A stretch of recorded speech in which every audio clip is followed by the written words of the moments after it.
She was a decorated police officer who had just uncovered a trafficking ring inside her own department. He was the corrupt sheriff who beat her unconscious, cuffed her to the steering wheel, and shoved her patrol truck off a frozen mountain cliff. He thought the blizzard would bury the evidence. The storm would be his alibi. But he didn't know a Delta Force operator and his K9 had just heard something in the howling wind that didn't belong. And this he didn't see coming. Before we begin, tell us where you are watching from. And if this story touches your heart, please subscribe for more. The thing about a blizzard in the Colorado Rockies is that it doesn't just fall. It attacks. The wind screams down from the peaks with a fury that feels personal, and the snow doesn't drift. It buries. It erases. And on this particular February night, that's exactly what someone was counting on. Officer Maya Reeves had been a cop for 8 years. She was 32, sharp-eyed, and had a reputation for being thorough. Too thorough, some said. She worked patrol in a small mountain town called Summit Ridge, a place where everyone knew everyone, and secrets were supposed to stay buried under layers of charm and local loyalty. But Maya had a problem. She'd found something she wasn't supposed to find. Evidence, the kind that connected certain people in the department to certain shipments that had been moving through the mountains for the better part of 2 years.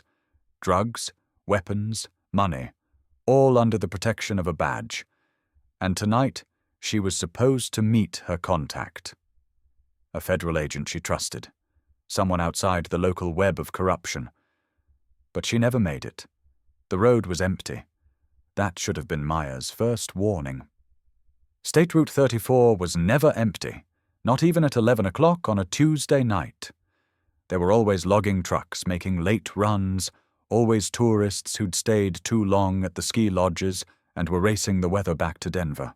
Always someone. But tonight, as Maya Reeves guided her patrol truck up the winding mountain pass, her headlights cutting through the first heavy flakes of what the Weather Service was calling a historic blizzard, there was nothing. Just her, the storm, and the growing knot of unease in her gut. She checked her rearview mirror for the 3rd time in as many minutes. Still clear. The meeting point was another 2 miles up, at the old ranger station that had been abandoned since the Park Service consolidated their operations 5 years ago. Her contact, a DEA agent named Sarah Chen, had chosen it specifically because of its isolation. Because in Summit Ridge, Colorado, isolation was the only thing you could trust anymore. Maya's hand went to the flash drive in her jacket pocket. 8 months of work. 8 months of careful documentation, of looking the other way when she needed to, of playing the loyal small-town cop while secretly photographing shipping manifests, recording conversations, and building a case that would burn her department to the ground. The drive contained everything. Routes, dates, names, bank transfers. Enough to connect Sheriff Tom Garrett and 3 of his deputies to a trafficking operation that moved military-grade weapons and pharmaceutical fentanyl through the Rockies like a well-oiled machine. She'd been so careful, so meticulous. She'd told no one, trusted no one, kept her head down and her eyes open. But somewhere, somehow, she'd made a mistake. She felt it in her bones the way you feel a storm coming. Something was wrong. The radio crackled. Unit 12, this is dispatch. Maya reached for the handset, her fingers steady despite the adrenaline starting to spike through her system. This is 12, go ahead. Sheriff Garrett requests your 20. Says he needs to brief you on the storm protocols before the roads close. There it was. The confirmation of what her instincts had been screaming. Storm protocols were handled at shift change, 6 hours, Argo. There was no reason for the sheriff to be asking her location at 11 at night, unless he wanted to know exactly where she was. And there was only one reason he'd want that. He knows. Maya's mind raced through the possibilities. How much did he know? Did he know about the meeting? Did he know about Agent Chen? Did he know about the flash drive currently burning a hole in her pocket? She made her decision in the space of a heartbeat. Her voice, when she answered, was perfectly calm, perfectly professional. Copy that, dispatch. I'm at mile marker 78, heading back to town. Roads are getting bad up here. Tell the sheriff I'll be at the station in 20 minutes. She released the handset and immediately killed her radio, pulling the battery pack free and tossing it onto the passenger seat.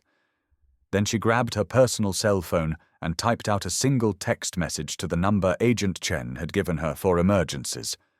Compromised. Do not come to meeting point, Will. Contact when safe. She hit send and watched the message struggle to transmit. 1 bar of service.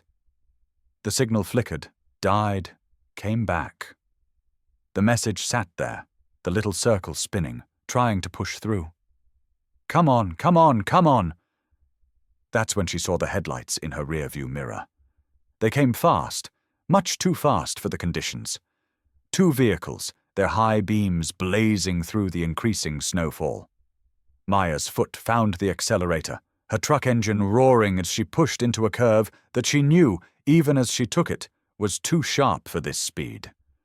Her truck fishtailed, the rear end sliding toward the drop-off that fell away into darkness on her right. She corrected, her training and 8 years of mountain driving taking over, bringing the vehicle back under control. But the headlights behind her were gaining. They had the momentum, the intention, and they didn't care about the storm or the road or the 1,000-foot drop just feet away. The message on her phone finally changed, delivered. And then her rear window exploded. Maya ducked instinctively, glass spraying across the back of her neck as a second shot punched through the door panel where her head had been a moment before. They weren't trying to stop her. They were trying to kill her. Right here, right now, on this empty mountain road in the middle of a blizzard that would bury any evidence by morning. She grabbed her service weapon from its holster, trying to steer with one hand while returning fire through the shattered rear window with the other. She got off 3 shots, saw one of the pursuing vehicles swerve, but they kept coming. And then the road ahead of her just ended. Not ended exactly. But the turn came faster than she expected, sharper than she remembered. And at this speed, there was no way to make it. She was going over. The only question was whether she could control how. Maya cranked the wheel, trying to scrub off speed, trying to angle the truck so it would hit the guardrail at a survivable angle. But the road was already ice under the fresh snow, and her tires found no purchase. The truck punched through the metal barrier like it was made of aluminum foil, and then she was airborne. For one impossibly long moment, there was silence. No engine roar, no gunshots, no screaming wind. Just Maya and her truck, suspended in the dark Colorado sky, snowflakes swirling around her in the headlight beams like she was inside a snow globe. Then gravity remembered her. The truck hit the slope at a steep angle, the impact slamming Maya forward against her seatbelt hard enough to crack ribs.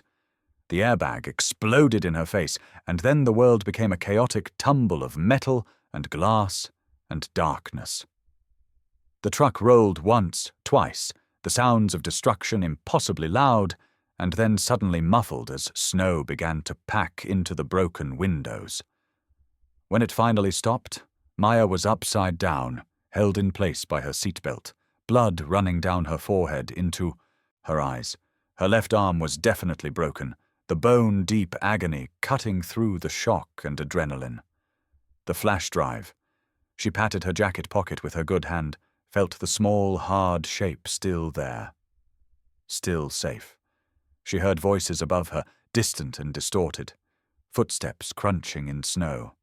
Flashlight beams stabbed down into the ravine, hunting for her. You see her? That was Deputy Frank Morrison's voice, a man she'd worked with for 6 years, a man whose daughter she'd bought Girl Scout cookies from just last month. Can't see shit in this storm. A second voice, Deputy Kyle Brennan.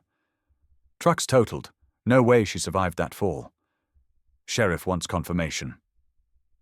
A third voice now, and this one made Maya's blood run cold. Sheriff Tom Garrett himself had come to watch her die. "Get down there and check." Maya's hand found her seatbelt buckle. She had maybe 2 minutes before they made it down the slope. Her service weapon had been thrown somewhere in the crash, lost in the darkness and wreckage.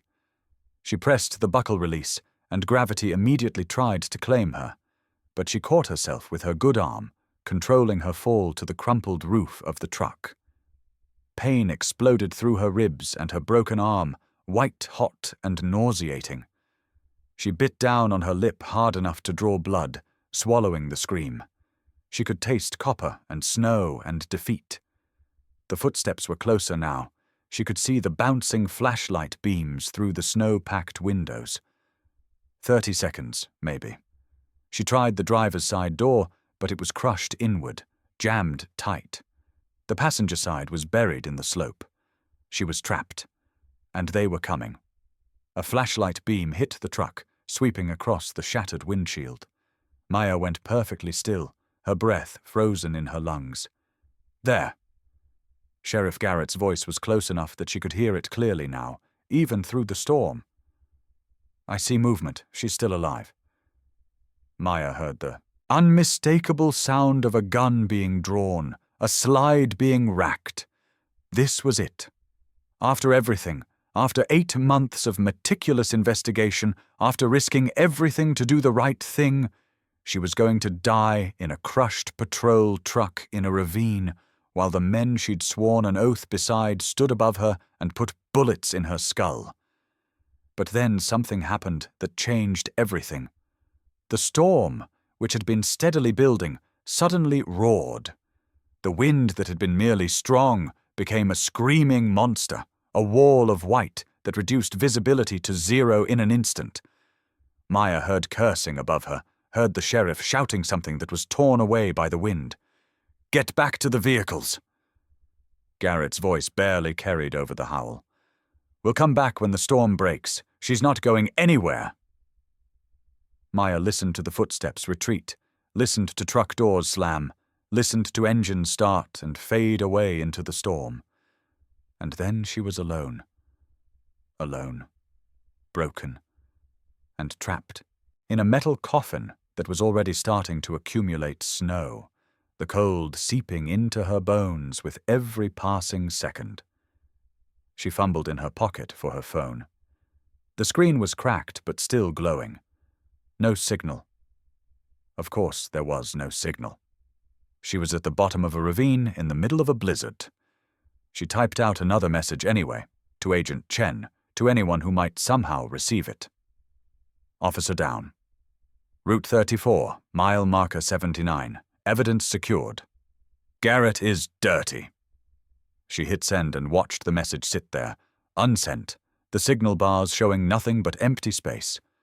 The phone's battery was at 12% and dropping fast in the cold. Maya closed her eyes, her good hand still clutching the flash drive in her pocket. She'd gotten the message out before the crash. Chen knew something was wrong. Maybe that would be enough. The cold was seeping deeper now, turning her extremities numb. Hypothermia, the quiet killer of the mountains. She'd seen enough cases to know how this would go. The drowsiness would come first, the temptation to just close her eyes and rest. Then the confusion, the paradoxical warmth that made victims strip off their clothes in sub-zero temperatures. Then nothing. Maya's eyes grew heavy. The pain was fading now, which she knew wasn't a good sign. She could barely feel her broken arm anymore. The cold was a mercy, in its way. Better than bullets. She was just starting to drift when she heard it. A sound that didn't belong to the storm. A sharp, staccato bark, distant but distinct.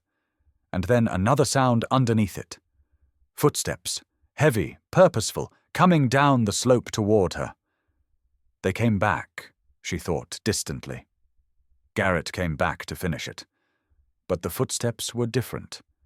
These were measured, careful, the stride of someone who knew how to move through hostile terrain. And that bark came again, closer now, insistent and urgent in a way that spoke of training and discipline. A flashlight beam hit the truck, but this one moved differently than the sheriff's had. This one was methodical, checking the vehicle's position, assessing the situation, looking for signs of life. Professional. A face appeared at the broken window. Not one she recognized. A man, maybe late 30s, with sharp eyes and several days of beard growth. He was dressed in serious cold weather gear, the kind that spoke of someone who knew the mountains intimately. And beside him, its black and tan face pressed against the window, was the most beautiful German shepherd Maya had ever seen. The man's eyes locked onto hers. "Hey," he said, his voice calm and steady despite the chaos of the storm around them. "Stay with me. I'm going to get you out." Maya tried to speak, but her voice came out as a croak. The man was already moving, pulling tools from a pack, assessing the crushed door frame. "My name's Ethan," he said, working as he talked. "That's Ghost. We heard the crash from my cabin about half a mile up the ridge. Can you tell me your name?" "Maya," she managed. "Officer Maya Reeves." Ethan's hands paused for just a fraction of a second. "You're law enforcement. They tried to kill me. My own department. The sheriff." "Okay," Ethan said, his voice dropping into an even more controlled register. "Okay, we're going to deal with that. But first, we need to get you out of this truck and somewhere warm. Can you move?" Maya tried to shift her weight and immediately gasped as fresh agony shot through her ribs and arm. "Left arm's broken. Ribs too, I think." Ethan nodded, already pulling out what looked like a compact bolt cutter from his pack. "I'm going to cut the driver's side door frame and peel it back enough to get you out. It's going to be loud and it's going to be rough, but I need you to stay conscious, understand? Talk to me. Tell me what happened." As Ethan worked, the screech of metal cutting through metal barely audible over the storm, Maya found herself talking. Maybe it was the shock. Maybe it was the cold. Maybe it was just the desperate human need to tell someone, anyone, what she'd found. She told him about the trafficking ring, about the evidence, about the flash drive in her pocket. She told him about the ambush, about the fact that her own sheriff had just tried to murder her. Ethan listened, his face betraying nothing, but his hands never stopped working. The dog, Ghost, had positioned himself at the top of the slope, a sentinel watching the road above.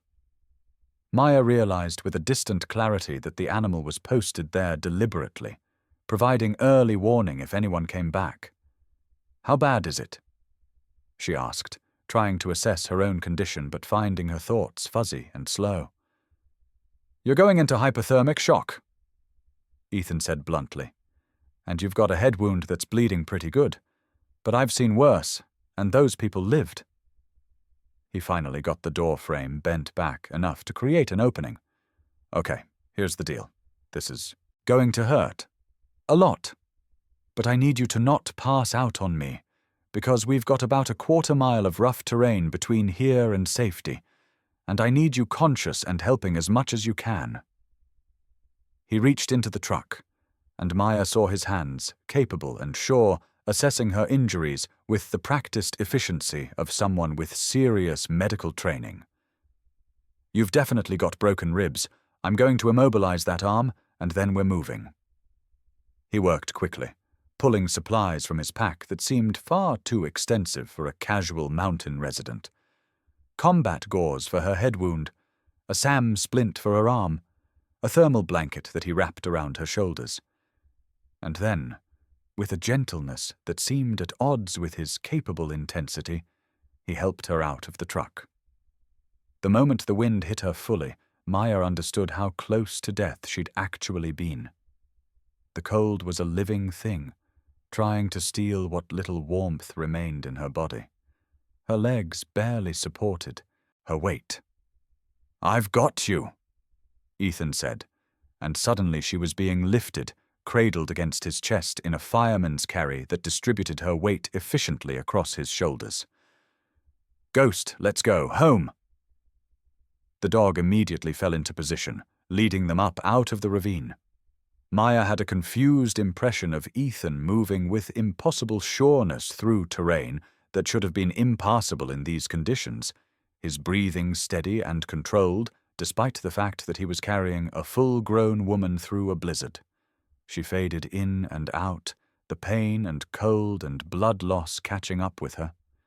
She surfaced once to find them on flatter ground, Ghost ranging ahead, Ethan's boots crunching through knee-deep snow. She faded again, and when she surfaced the second time, there was a structure ahead of them, warm light spilling from windows, smoke rising from a chimney to be immediately torn away by the wind. Ethan kicked open the door and carried her inside. The warmth hit like a physical blow, so intense after the cold that it was almost painful. He laid her down on a couch in front of a wood stove that was radiating heat, and then he was moving around the cabin with the same focused efficiency he'd shown at the crash site. "Stay awake, Maya," he said, pulling supplies from what was clearly a serious medical kit. "I need to assess you properly now that we're in the light." Maya forced her eyes to stay open, watching him work. The cabin was sparse but comfortable, the home of someone who valued function over form, but what caught her attention were the details. The tactical pack by the door. The way Ethan moved, economical and precise. The medical kit that would have done a combat medic proud. "You're military," she said, her voice stronger now that warmth was seeping back into her body. Ethan's hands paused for just a moment. "Was. Delta Force. I'm on leave." Delta Force. That explained the capabilities, the calm under pressure, the fact that he'd managed to extract her from an impossible situation and carry her through a blizzard like it was a routine Tuesday. He cleaned her head wound, his touch careful but impersonal. "Scalp wounds bleed like crazy, but this one's not as bad as it looks. You're going to have a hell of a scar, but you don't need stitches. The arm's a clean break, which is good. The ribs—" He pressed gently on her side, and Maya hissed in pain. "Yeah, at least 2 broken, maybe 3. You're lucky one didn't puncture a lung." "Lucky," Maya repeated, and then, to her horror, she felt tears starting to track down her face. The shock was wearing off, and the full weight of what had just happened was crashing down on her. Her own sheriff had tried to kill her. Men she'd worked with, trusted, had driven her off a cliff and left her to freeze to death. Ethan pulled a blanket around her shoulders, his movements gentle. "You did good out there," he said quietly. "You stayed conscious, you stayed focused. That's why you're alive. That and Ghost's hearing." At the sound of his name, the German shepherd padded over, his dark eyes studying Maya with an intelligence that was almost unnerving. He sniffed her hand, then very deliberately laid down beside the couch, close enough that she could feel his warmth, his presence a solid comfort. Maya's hand found the flash drive in her pocket, making sure it was still there. "They can't know I survived," she said urgently, trying to sit up despite the pain. "If Garrett finds out I'm still alive, he'll come back. He'll finish this, and now I've put you in danger too." Ethan's expression didn't change. "Let me worry about danger. I've got some experience with it." He pulled out a satellite phone from a drawer, the kind that didn't rely on cell towers. "Right now, you need to tell me everything. Who can we trust? Who's your federal contact? Because that evidence you're carrying, that's the only thing keeping you alive at this point. We need to get it to someone who can use it." So Maya told him everything. About Agent Sarah Chen, about the 8 months of investigation, about the routes and the shipments and the names on that flash drive, about how the trafficking ring had been operating for at least 2 years, moving weapons and drugs through the mountains under the protection of the Summit Ridge Sheriff's Department, about how she'd finally gathered enough evidence to bring them all down. "Chen was supposed to meet me tonight at the old ranger station," she finished. "But I sent her a message warning her off before the crash. I don't know if it went through. Ethan was already dialing the satellite phone. What's her number? Maya recited it, her heart pounding. Outside, the storm continued to rage, and she knew that somewhere out there, Sheriff Tom Garrett was waiting for it to break so he could come back and confirm her death. They had hours at most, maybe less. The phone rang once, twice, 3 times, then a woman's voice, sharp and alert despite the late hour. Chen. Agent Chen, my name is Ethan Cross. I'm a Delta Force operator on leave. I'm currently at my cabin on Route 34, about a mile north of the old ranger station. I have Officer Maya Reeves with me. She's injured but alive, and she has the evidence you were supposed to receive tonight. There was a long pause. Put her on. Ethan handed Maya the phone. She took it with her good hand, her voice shaking as she spoke. Sarah, it's me. It was an ambush. Garrett knows. He knows everything. He tried to kill me, and when the storm breaks, he's coming back to make sure I'm dead. Jesus, Maya. Chen's voice was tight with controlled fury. How bad are you hurt? Broken arm, broken ribs, head wound. But I'm alive, and I have the drive. Everything's on it. Everything we need. Okay, listen to me. I'm 3 hours away, and these roads are going to be impossible in this storm. But I'm coming. I'm bringing a team, and we're going to get you out of there, and we're going to burn Garrett's entire operation to the ground. There was a pause. Maya, I need you to hang on, just a little longer. Can you do that? Maya looked at Ethan, who was checking the load on a weapon she hadn't even noticed him carrying. She looked at Ghost, still lying beside the couch, a guardian who had somehow found her when death had seemed certain. She looked at the cabin around her, this small island of warmth and safety in the middle of a storm that had been meant to be her grave. Yeah, she said quietly. I can do that. She hung up the phone and handed it back to Ethan. 3 hours, she said. Can we hold for 3 hours? Ethan met her eyes, and for the first time, she saw something that might have been a smile touch the corners of his mouth. Officer Reeves, I've held positions against worse odds than a corrupt small-town sheriff and his deputies. We'll be fine, but I need you to rest now. Let the painkillers I gave you work. Because when they come, and they will come, I'm going to need you functional. Maya let her eyes close, exhaustion pulling at her. Her last thought before sleep claimed her was that she should have been dead. By all rights, she should be frozen in that ravine, buried under snow, another piece of evidence that Sheriff Tom Garrett's operation would erase. But she wasn't dead. She was alive, and she had found help in the most unlikely place. A soldier who had come to the mountains seeking peace and instead had stumbled into her war. And when morning came, when the storm broke and Garrett came looking for her body, he was going to find something he wasn't expecting. He was going to find that Maya Reeves had survived. And she hadn't survived alone. Maya woke to the sound of wood splitting. For a confused moment, she thought she was back at the academy, listening to the crack of gunfire on the range. Then the pain hit, a rolling wave that started in her ribs and radiated outward, and memory came flooding back. The crash, the cold, the certainty of death. She opened her eyes to find herself on the couch where she'd fallen asleep, covered in blankets that smelled like pine and wood smoke. Grey morning light filtered through the cabin windows, and through them she could see that the storm had broken. The world outside was buried under what looked like 3 feet of fresh snow, everything softened and silent and pristine. The wood-splitting sound came again, and Maya turned her head carefully to see Ethan at the cabin's small kitchen table. He was field-stripping a rifle with the kind of absent competence that spoke of someone who'd done it 10,000 times. Ghost lay at his feet, but the dog's head came up the moment Maya stirred, his dark eyes fixing on her with that same unsettling intelligence she'd noticed the night before. "Hey," Ethan said, not looking up from his work. "How's the pain?" Maya took inventory.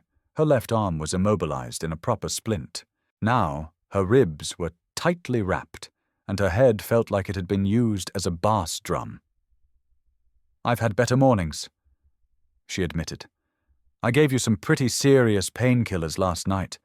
They should still be in your system for another few hours." Ethan finally looked up, and Maya saw that his eyes were red-rimmed with exhaustion. "You've been out for about 6 hours. It's 07:30. 7:30 in the morning. Which meant Agent Chen and her team were still at least an hour out, probably more given the road conditions. And Sheriff Tom Garrett.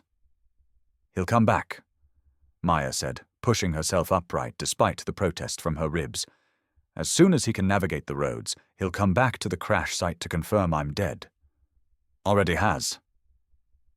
Ethan's voice was calm, but there was an edge to it now. "Ghost and I did a recon at 0500. Your sheriff and 2 deputies were at the ravine about 45 minutes ago. They found the truck empty, found the blood trail. We left getting you out. They know you're alive and they know someone helped you." The bottom dropped out of Maya's stomach. "Then they'll search every structure within walking distance. This cabin is exactly 1.3 miles from the crash site, and it's the only habitable structure in a 5-mile radius." Ethan began reassembling the rifle, his hands moving with machine precision. "They'll find us. Question is whether they get here before your federal friends do." He said it so matter-of-factly, like he was discussing the weather rather than the likelihood of a corrupt law enforcement officer coming to murder them both.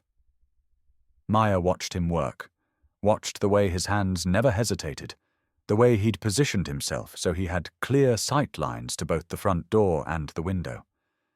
This was a man who'd spent his life preparing for moments exactly like this. "You should go," Maya said quietly. "Take Ghost and head into the back country. I'll tell Chen where to find me. There's no reason for you to be in the middle of this." Ethan looked at her for a long moment, his expression unreadable. Then he set the rifle down and walked to the window, staring out at the snow-covered forest. "You know what I was doing up here? I was trying to figure out if I could go back to my team, back to the work, or if I'd seen too much, done too much, if I was too broken to be useful anymore." He turned to face her. "Last night, when Ghost heard that crash, every instinct I had told me to stay inside, to stay safe, to let the mountain and the storm handle whatever was happening out there, because it wasn't my problem and I wasn't on duty and I'd earned the right to not be responsible for every crisis that crossed my path." His jaw tightened. But Ghost didn't care about any of that. He heard someone in trouble and he wanted to help. So we went out. And we found you. Maya felt something catch in her throat. "Ethan, I'm not leaving," he said simply. "Not before your backup gets here. And not before we make sure that evidence in your pocket actually reaches someone who can use it. Your sheriff wants you dead because you stood up and did the right thing when everyone else was looking the other way. If I walk away from that, if I let him finish what he started, then I'm part of the problem. And I didn't spend 15 years in Delta Force just to be part of the problem." Before Maya could respond, Ghost suddenly rose to his feet. His ears went forward, his body went rigid, and a low growl rumbled in his chest. It was the same alert posture Maya had seen the night before, the same focused intensity. Ethan was moving before the dog finished growling. He grabbed the rifle he'd just assembled and moved to the window, staying to the side, never silhouetting himself against the light. "How many vehicles does your sheriff usually travel with?" Maya's mouth went dry. "2. His truck and a backup unit." "Then we've got a problem, because I count 3 vehicles on the access road, about half a mile out and closing." He moved to a closet and pulled out what Maya recognized as a tactical vest, the kind with ceramic plate inserts. He shrugged into it with practiced ease, then pulled out a second vest and brought it to her. "Put this on. It's going to hurt like hell with those ribs, but it's better than a bullet." Maya struggled into the vest with her one good arm, biting back a cry as the movement pulled at her broken ribs. 3 vehicles means at least 6 men. Maybe more. 9. Ethan corrected. I counted heads through the scope. Your sheriff brought everyone he could muster. He moved to the door and began dragging a heavy wooden trunk across it, creating a barricade. Which tells me he's scared, really scared, because he's not just trying to tie up a loose end anymore. He's trying to eliminate the one witness who can destroy his entire operation. The reality of the situation settled over Maya like a weight. She was trapped, in an isolated cabin with a broken arm and broken ribs, about to be besieged by 9 armed men who had every motivation to kill her. Their only backup was at least an hour away, maybe more, and their only defense was one Delta Force operator, his dog, and whatever weapons Ethan had stashed in this cabin. "What's your ammunition situation?" she asked, her police training cutting through the fear. Ethan shot her an approving look. "Good question. I've got about 200 rounds of 5.56 for the rifle, 3 magazines for my sidearm, and a shotgun with about 30 shells. Plus some surprises." Surprises. I was Delta Force Officer Reeves. We like to be prepared. He moved to another closet and pulled out what looked like a small plastic case. Claymore mines. Well, improvised ones. Not as powerful as the real thing, but they'll discourage people from rushing the door. Maya stared at him. "You have improvised explosive devices in your vacation cabin. I have a hard time. Relaxing." Ethan was already at the door, working with quick efficiency. Maya watched as he positioned the devices, running tripwires that would be invisible in the snow. "These are directional. They'll blow outward, toward anyone trying to breach. We'll be fine as long as we stay inside." The sound of engines grew louder. Maya pulled herself to the window, staying back in the shadows the way Ethan had, and looked out. 3 trucks were navigating the snow-choked access road, moving slowly but deliberately. She recognized the lead vehicle. Sheriff Tom Garrett's personal truck, a massive black Ford with a custom grille. The trucks stopped about 100 yards out, far enough that they'd be difficult to hit with small arms fire. Doors opened and men emerged. Maya recognized most of them. Deputy Frank Morrison, the father of 3 who coached Little League. Deputy Kyle Brennan, who'd been dating the elementary school art teacher. Deputy Jackson Cole, who volunteered at the animal shelter on his days off. Good men, she'd thought. Men she'd trusted. Men who were now checking their weapons and spreading out in a tactical formation that suggested they'd done this before. And there, standing beside his truck with a hunting rifle cradled in his arms, was Sheriff Tom Garrett himself. He was a big man, 6'3" and broad-shouldered, with silver hair and a face that usually wore an expression of friendly authority. But there was nothing friendly in his expression now. He looked at Ethan's cabin the way you'd look at a rabid animal that needed to be put down. "Maya Reeves." His voice carried across the snow, amplified by the natural acoustics of the valley. "I know you're in there. I also know you're hurt bad. Come out now, and we can talk this through." Ethan looked at Maya, one eyebrow raised. "You want to respond to that?" Maya moved to the window, staying in cover, and shouted back. "Talk about how you tried to kill me, Tom. Talk about how you've been running drugs and guns through this county for 2 years. Talk about how you're going to prison for the rest of your life." There was a long pause. When Garrett spoke again, the friendly tone was gone. "You don't understand what you've stumbled into, Maya. This is bigger than you know, bigger than this department. You hand over that evidence and walk away. We can all forget this happened. You've got my word." "Your word?" Maya felt anger surge through her, hot and clean, burning away the fear. "I watched you try to murder me last night, Tom. I felt your bullets in my truck. Your word doesn't mean a damn thing." Another pause. "Who's in there with you, Maya? Some good Samaritan who doesn't know what he's getting into? Send him out. This is between you and me." Ethan moved to stand beside her at the window. He didn't shout, but somehow his voice carried with perfect clarity. "Sheriff, my name is Ethan Cross. I'm a Chief Warrant Officer with the 1st Special Forces Operational, Detachment Delta.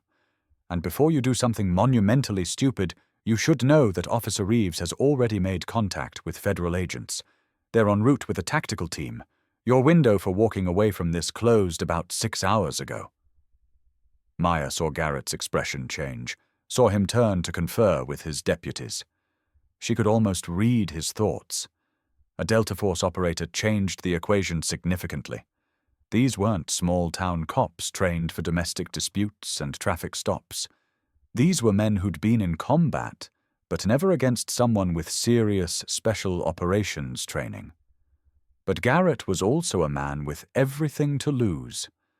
His freedom, his reputation, his life as he knew it. And cornered animals were the most dangerous kind. "Last chance," Garrett shouted. "Send out the woman and the evidence, and the soldier can walk away." "Negative," Ethan called back. "Here's my counteroffer. You and your men turn around and drive back to town. We'll give you a 30-minute head start before the federal agents arrive. Use that time however you want. Run, hide, make peace with whatever god you believe in. But if you come at this cabin, I promise you that not all of you are walking away." For a moment, Maya thought it might actually work. She saw some of the deputies exchanging glances, saw doubt creeping into their expressions. These were men who'd signed up to be small-town cops, not to assault a fortified position defended by a Delta Force operator. But then Garrett raised his rifle and fired.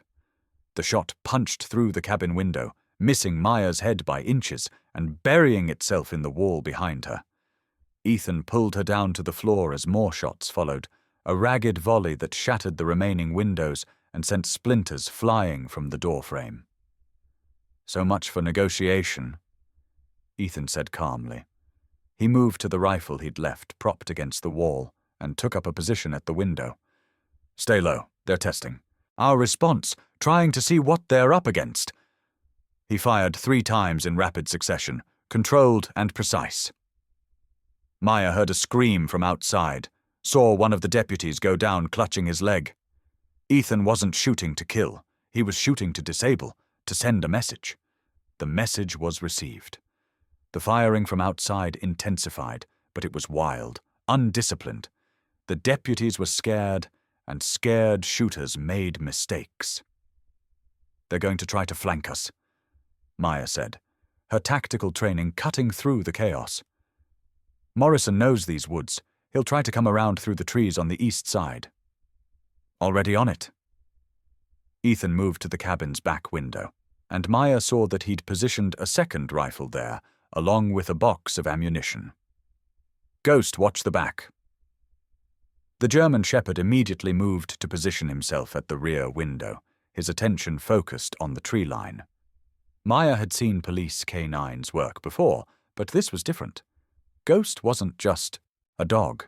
He was a trained military asset, and he was tracking threats with the same intensity as any human soldier. Minutes passed. The shooting from outside had stopped, replaced by an ominous silence. Maya knew what that meant. They were moving, repositioning, preparing for a coordinated assault. She pulled herself up to peer out the shattered front window, using her good hand to brace against the wall. She saw movement in the trees, saw Morrison and 2 other deputies trying to work their way around the cabin's flank. They were using the forest for cover, moving from tree to tree, getting closer. "East side," she called out. 3 contacts, using the pines for concealment." Ethan was beside her in an instant, his rifle up and tracking. "I see them. Range is about 70 yards. Wind is negligible. Visibility is good." He sighted carefully and fired once. A deputy screamed and went down, clutching his shoulder. The other 2 immediately retreated, dragging their wounded comrade. But the flanking maneuver had been a diversion. Maya heard Ghost bark sharply from the back of the cabin, heard the distinctive sound of someone trying to breach the back door. Ethan spun, bringing his rifle to bear, but 3 men were already hitting the door with a battering ram. The door splintered on the first hit. On the second hit, it crashed inward, and then Ethan's improvised claymore detonated.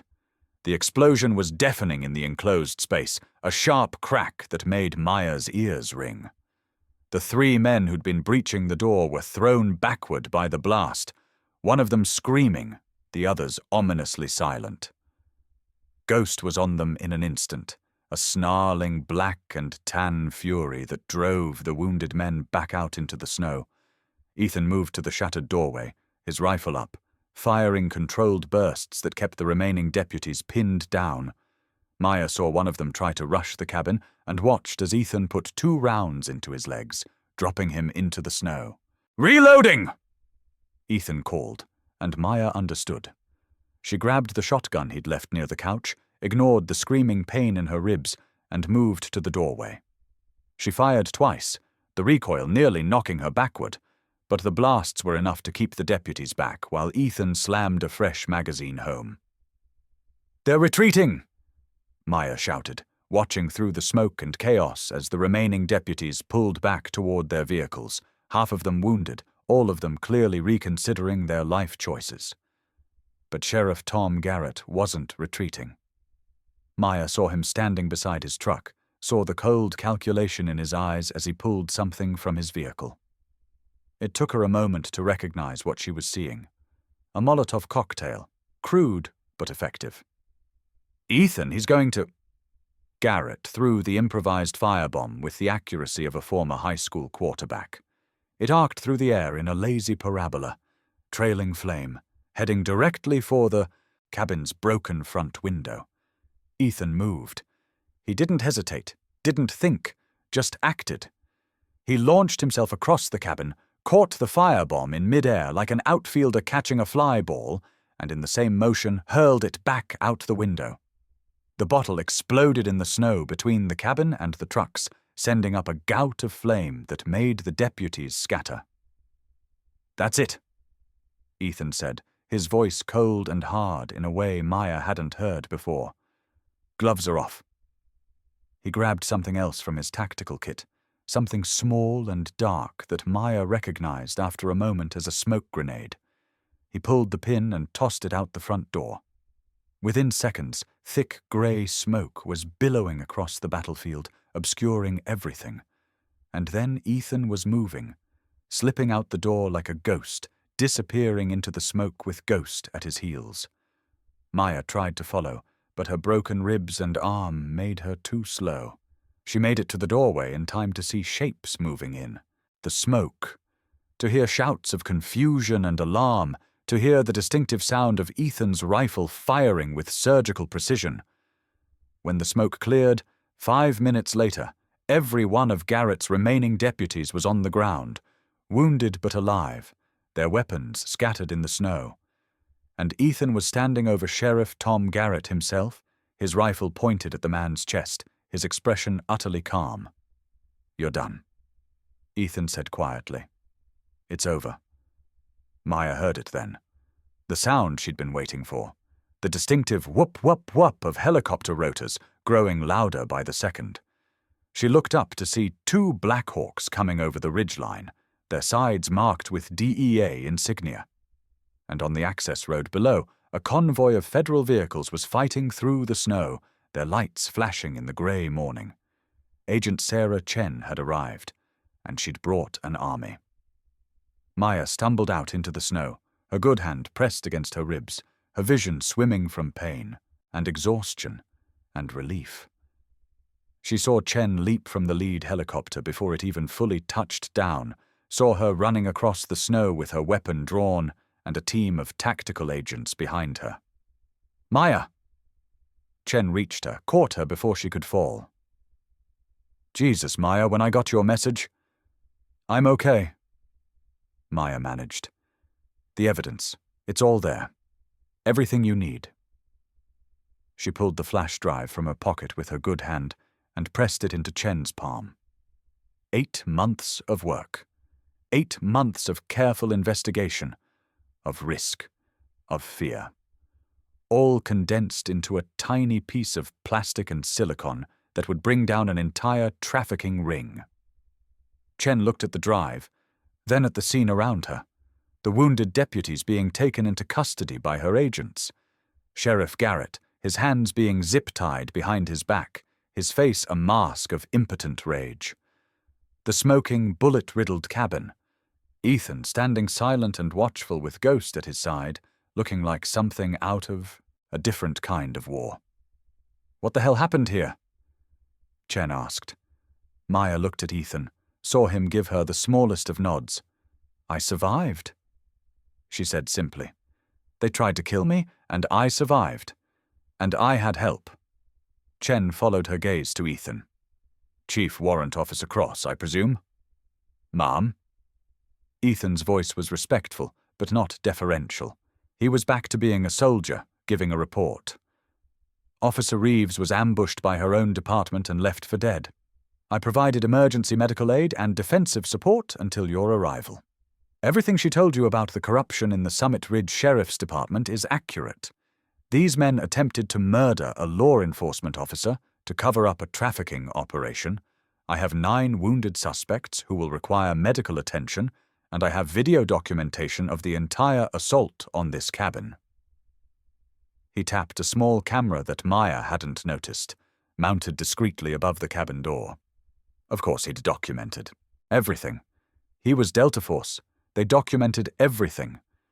Chen looked at Maya, at Ethan, at the carnage around them, and slowly shook her head.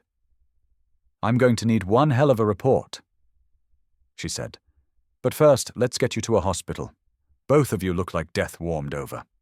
As federal medics rushed forward to assess Maya's injuries, as agents secured the scene and began processing the wounded deputies, as Sheriff Tom Garrett was read his rights and loaded into an armored vehicle for transport, Maya felt the last of her adrenaline finally fade.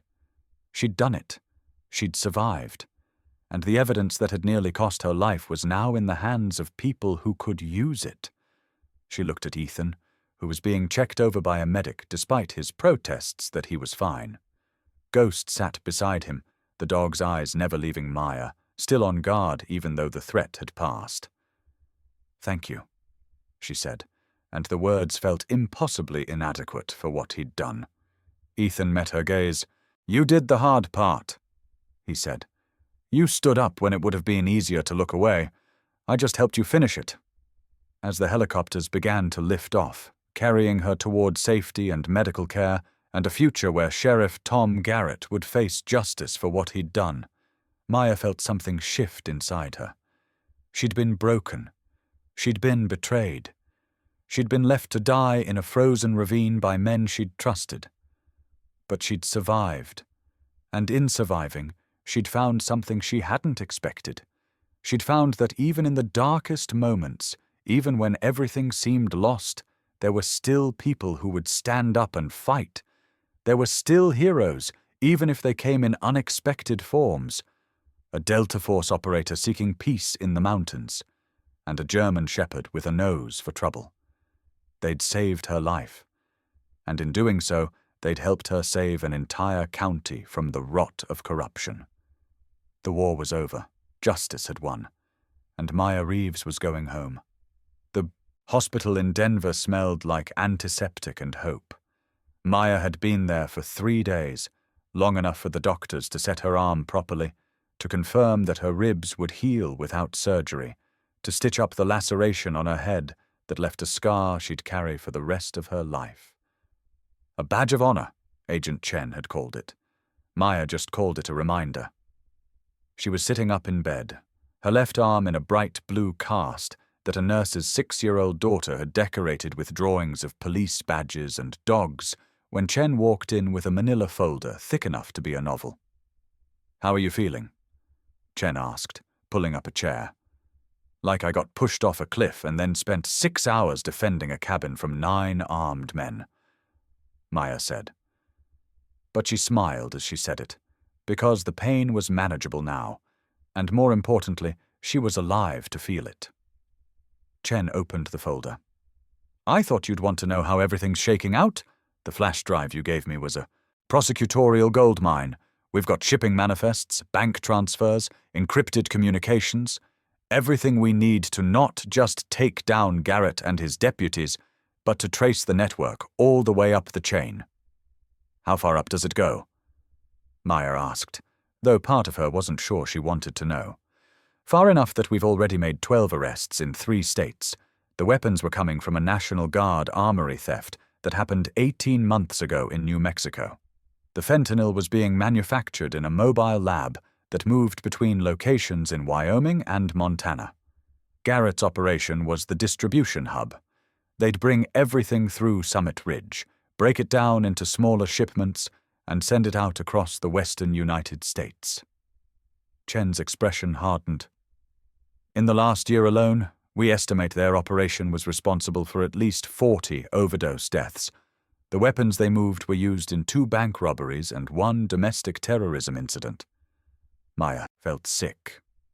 She'd known it was bad, but hearing the numbers, understanding the full scope of the damage Garrett had caused while wearing a badge and pretending to serve his community, it was almost too much to process. "What about the deputies?" she asked. Morrison, Brennan, Cole, the others. They're all facing federal charges: conspiracy to commit murder, attempted murder of a law enforcement officer, weapons trafficking, drug trafficking. Morrison and Brennan are cooperating, trying to cut deals. They're claiming Garrett threatened their families, forced them into it. Cole and 2 others are maintaining they were just following orders. Chen's voice took on an edge of contempt. "Orders to murder you and leave you to freeze in a ravine." "Will they get deals?" "That's above my pay grade. But I'll tell you what I told the U.S. Attorney. You don't get to participate in the attempted murder of a fellow officer and then claim you were just following orders. The Nuremberg trials settled that question 70 years ago." Maya nodded, feeling a grim satisfaction. She'd spent 8 months building this case, 8 months looking over her shoulder and wondering who she could trust. And in the end, she'd trusted no one but herself, and a federal agent she'd never met in person. That distrust had saved her life. "What about Garrett?" Maya asked. "Please tell me he's not getting a deal." Chen's smile was sharp and cold. "Tom Garrett is looking at life without parole. We hit him with everything we could think of. The U.S. Attorney is personally handling the case. She's making an example of him. Cops who go bad, who use the badge to commit crimes instead of stop them, they're going to face the full weight of federal justice." She pulled out a photograph from the folder and handed it to Maya. It showed Garrett in an orange jumpsuit, shackled hand and foot, being led into a federal courthouse. Gone was the confident swagger, the easy authority. He looked small now, diminished, just another criminal in handcuffs. "His arraignment was yesterday," Chen said. "He tried to maintain his innocence, claimed you'd fabricated the evidence because you were mentally unstable. His lawyer argued that the entire case was built on the testimony of a corrupt officer who turned against her department." Maya felt anger flare hot in her chest. "He tried to blame me?" "He tried, right up until we played the video." "What video?" Chen's smile widened. "The one that Chief Warrant Officer Ethan Cross recorded from his cabin. 14 minutes of crystal-clear footage showing Garrett and his deputies attempting to assault a fortified position, throwing Molotov cocktails, and explicitly threatening to kill both you and Ethan. The audio is particularly damning. We've got Garrett on tape saying, and I quote, 'We finish this now. No witnesses, no evidence, no problem.'" Maya felt something unknot in her chest.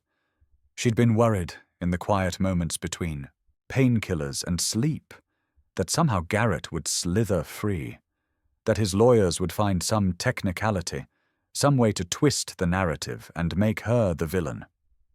But Ethan's foresight, his tactical mind that thought to document everything, had made that impossible.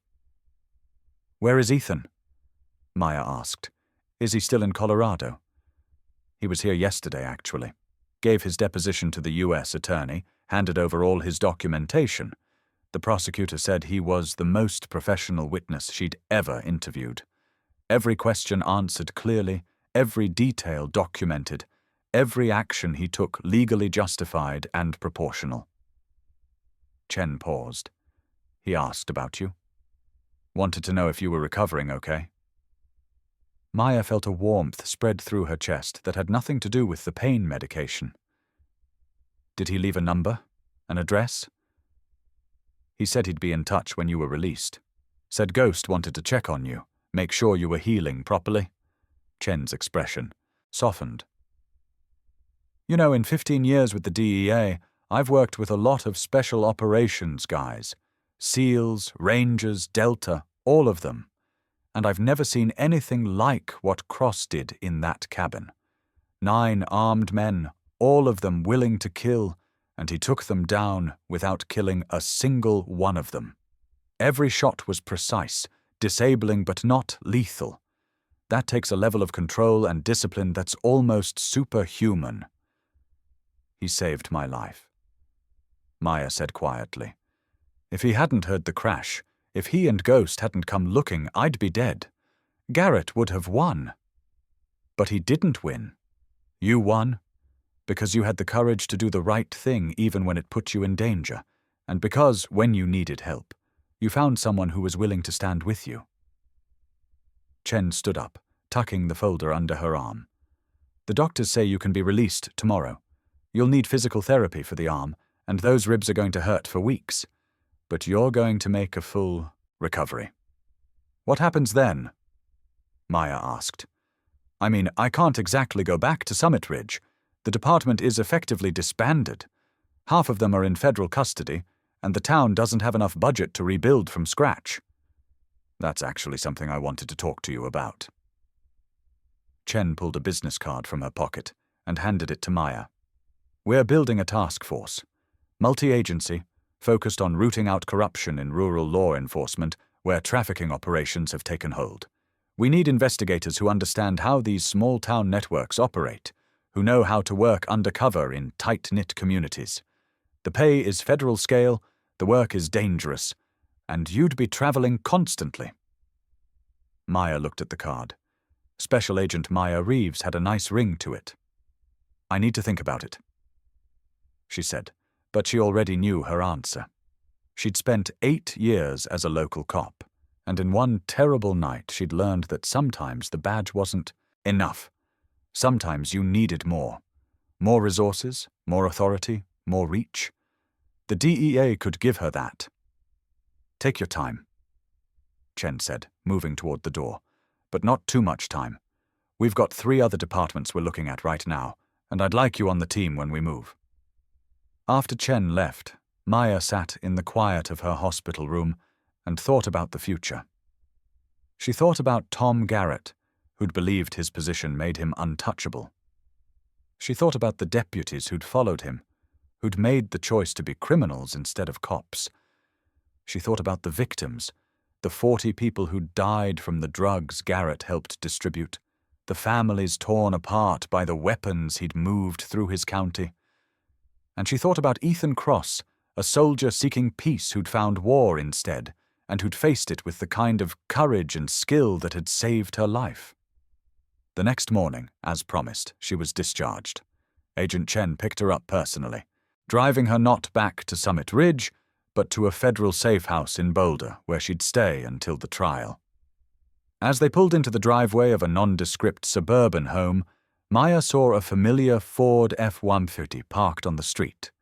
Ethan was sitting on the porch steps, Ghost lying at his feet. The dog's head came up the moment Maya stepped out of Chen's car, his tail beginning to wag with an enthusiasm she hadn't seen before. He was off the porch and at her side in seconds, pressing his head against her good hand, his whole body wiggling with joy. "Hey, Ghost," Maya said, her voice catching. "I'm okay, see? Still in one piece?" "Mostly." Ethan walked over, his hands in his pockets, his expression carefully neutral. But his eyes, those sharp grey eyes that had assessed her injuries in a frozen ravine and made the decision to save her life, they were warm. "You look better," he said. "More color. Less like you're about to die of hypothermia." "I feel better. Mostly because I'm not currently being shot at." Maya smiled. "Chen told me about the video. That was smart, documenting everything." Old habit. Cover your ass, document your actions, make sure there's no question about what happened and why. Ethan's expression shifted, becoming more serious. I heard about Garrett's arraignment, about him trying to blame you. He failed, thanks to you. He failed because you had the courage to stand up in the first place. I just helped you stay alive long enough to see it through. Ethan looked down at Ghost, who was still pressed against Maya's legs like he was afraid she might disappear. We're heading out tomorrow. Back to Virginia. I've still got 2 weeks of leave, but I'm thinking I might cut it short. Turns out sitting in a cabin trying to figure out if I'm too broken for the work isn't as productive as actually doing the work. Maya felt a pang of disappointment that surprised her with its intensity. You're going back to Delta? If they'll have me, turns. Out I'm better at being a soldier than I am at being a civilian. His lips quirked into something that might have been a smile.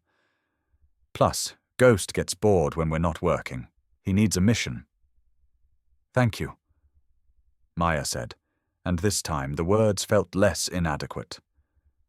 For everything. For saving my life. For standing with me when you could have walked away. For being exactly the kind of person I needed when I needed them most. Ethan met her eyes, and for a long moment they just stood there, two people who'd been through something terrible together and had come out the other side changed but not broken. You've got my number, Ethan said finally. If you ever need anything, if the nightmares get too bad, if the physical therapy isn't working, if you just need to talk to someone who understands what it's like to survive something that should have killed you, call me.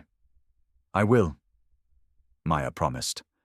Ethan called Ghost, who gave Maya one last nudge before trotting back to his partner. Maya watched them walk to the ford, watched Ethan open the door and Ghost leap inside, watched them drive away down the quiet suburban street until they disappeared around a corner.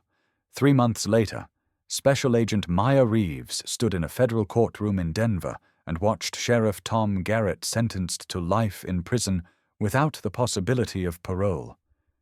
He didn't look at her, didn't acknowledge her presence. But she stood there anyway, her left arm finally free of its cast, her ribs healed, her scar a thin white line on her forehead. She stood there as a witness to justice, as a survivor, as a federal agent who'd learned that doing the right thing sometimes cost you everything, but that the cost was worth paying. After the sentencing, she walked out of the courthouse into the bright Colorado sunshine. Agent Chen was waiting, along with the rest of their task force. They had another assignment waiting. Another small town, another corrupt department, another trafficking ring to dismantle. Maya's phone buzzed. A text message from an unknown number, but she knew who it was before she even opened it. Saw the news. Congratulations, Agent Reeves. Ghost says hello. Stay safe out there. Maya smiled, typed out a quick reply, and climbed into Chen's SUV. She had work to do. Bad guys to catch, justice to serve, and somewhere in Virginia, a Delta Force operator and his K-9 partner were doing the same thing. Different battles, same war, same commitment to standing up when it would be easier to look away. The world needed more of that. And Maya Reeves, survivor and federal agent, was determined to provide it. If this story of courage and survival touched your heart, please share it with someone who needs to hear it. Let us know your thoughts in the comments below. We read every single one. And for more stories that celebrate the heroes who stand up when everything seems lost, be sure to subscribe to our channel. Type Amen in the comments if you believe that, even in the darkest moments, there are still people willing to fight for what's right. May God bless and protect every person listening to this. May you find the courage to stand when standing is hard, and may you always have someone like Ethan and Ghost watching your back when you need them most.